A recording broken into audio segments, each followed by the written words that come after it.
بالماضي يبحث عن رفيق متحرر، صعب انه يوجده، يفضل المراوغه، يلعبها مع تصفى وترجع له بالماضي والحكم يقول خطا.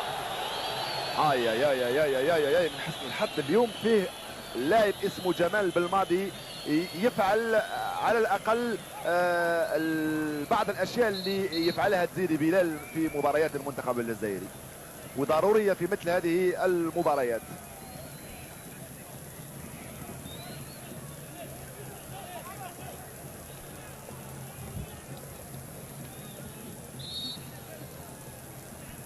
خطأ خطير جدا للمنتخب الجزائري، خاصة مع وجود جمال بالماضي وعلي بن عربية في تنفيذ الكرات الثابتة بعد مرور 34 دقيقة. لعب التعادل دائما 0-0.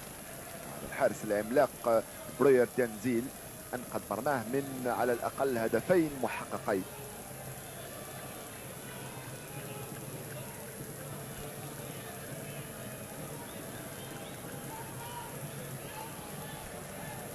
الماضي هو اللي راح ينفذ الكرة المباشرة هذه عن خط 20 متر.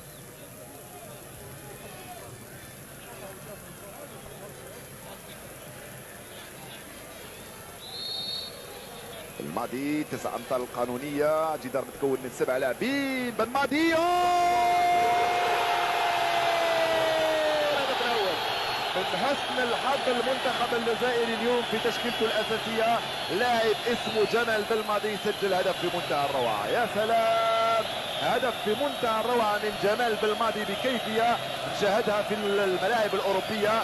جمال بالماضي اللي سجل اهداف كثيره مع فريق اولمبيك مارسيليا اليوم من حسن الحظ جاء يلعب مع المنتخب الجزائري، والا المشكل كان يكون كبير جدا. بروعه كبيره جمال بالماضي يرفع الكره فوق الجدار المتكون من لاعبين طوال في القامه ويسجل هدف بمنتهى الروعه. اول هدف لبالماضي مع المنتخب الجزائري، واي هدف في اي مباراه وفي اي لحظات صعبه جدا تمر بها التشكيله الجزائريه. جمال بالماضي بعد 35 دقيقه لعب يسمح للمنتخب الجزائري بالتنفس وبتسجيل اول هدف وبكيفيه رائعه جدا. هذا الهدف اللي كان لازم للتشكيله الجزائريه حتى تواصل ما تبقى من المباراه بامان ان صح التعبير، وتعطيها وتشجعها اكثر فاكثر. هدف يحرر الجمهور الحاضر في ملعب 5 جويلية واللي قدر حوالي 20,000 متفرج. حل هائل الهدف ورائع جدا بالكيفيه اللي شفناها مع الفرقه التلفزيونيه المكلفه بالنقل المباشر لهذه المباراه.